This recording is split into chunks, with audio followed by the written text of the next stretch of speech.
All right, let's dive into one of Shakespeare's all-time greatest romantic comedies, Much Ado About Nothing. And trust me, this one is a blast. It's got everything.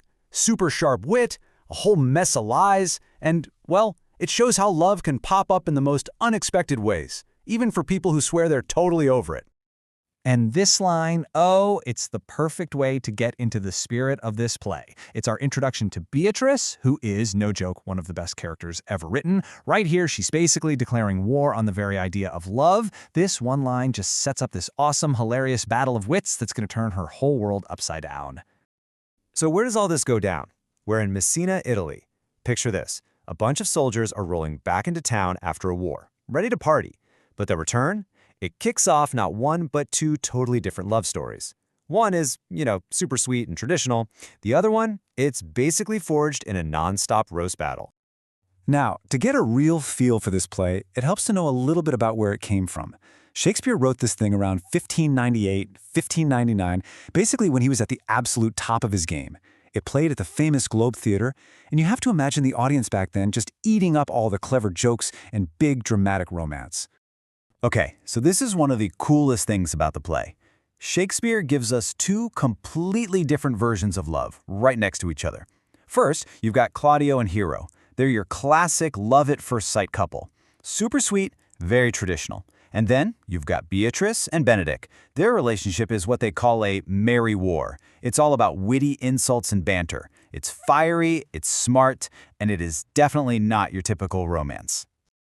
And that brings us to the thing that makes this whole story tick: deception.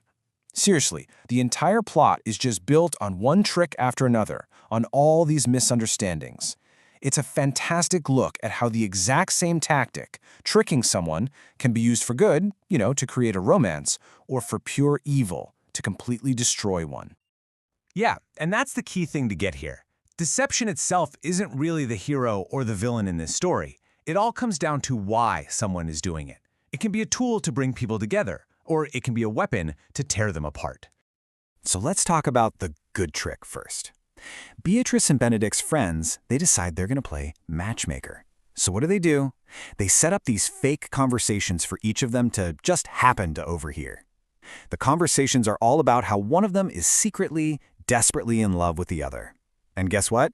It totally works. Just the thought that someone else secretly likes them is enough for these two super proud, cynical people to let their guard down. It makes them think, maybe all this fighting is hiding something else. But while that fun little game is going on, something way darker is starting to take shape. This is where we meet the villain, Don John. He's the prince's brother, and he is just bitter. He's full of jealousy and basically just wants to make everyone else as unhappy as he is. A real agent of chaos, this guy. And who does he target? The happy couple, of course, Claudio and Hero.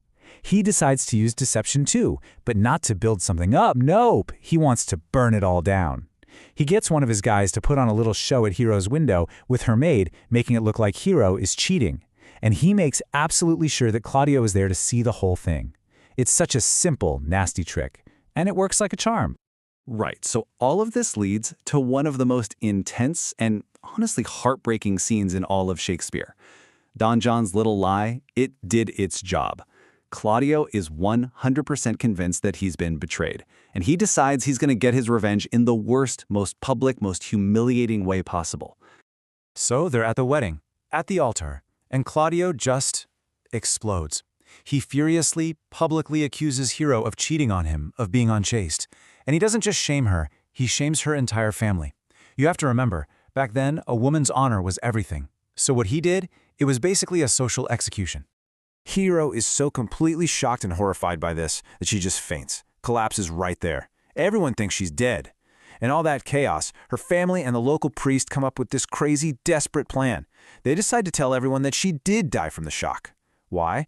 They're hoping it'll buy them some time to figure out what really happened, to prove she's innocent, and maybe, just maybe, make Claudio realize the horrible thing he's just done.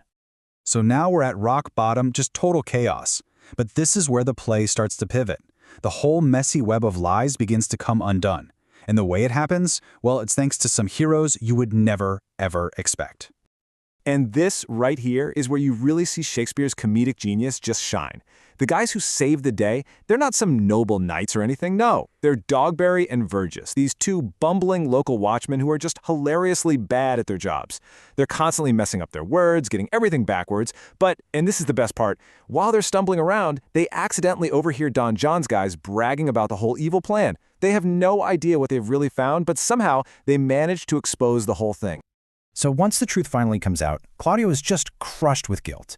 I mean, he realizes he publicly shamed an innocent woman, maybe even caused her death, all based on a lie. He goes to her father, begs for forgiveness, says he'll do anything, and the father's punishment is this.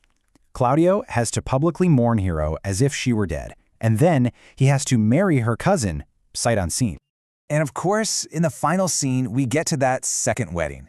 The bride is wearing a veil, and when it's lifted, it's Hero. She's alive, her name is cleared, and she's ready to forgive him. It's this amazing, joyful moment. And right in the middle of all that excitement, Beatrice and Benedick finally get pushed into admitting they love each other too. So the play ends with a huge celebration, a double wedding where truth and love win out in the end. So the plot is great, it's a fun ride, but why are we still talking about this play, 400 plus years later?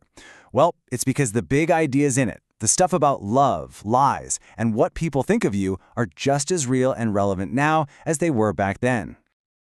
Think about it.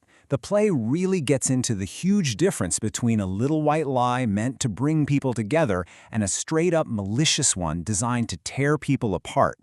It's a powerful reminder of how fragile a reputation is, right? Especially when rumors start flying.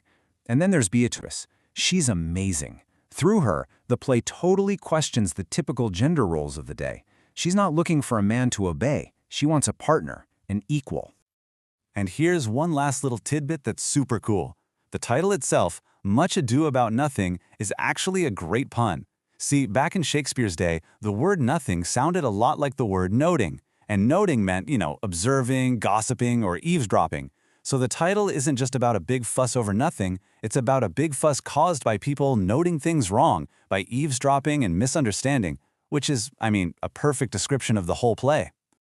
So that kind of leaves us with a big question, doesn't it? For our own lives, We live in this age of social media, fake news, rumors that spread like wildfire. So what can a 400-year-old comedy really teach us about all that? About how powerful our words are, about the danger of jumping to conclusions, and about that critical line between a harmless joke and a truly destructive lie. It's definitely something worth thinking about. Thanks for tuning in.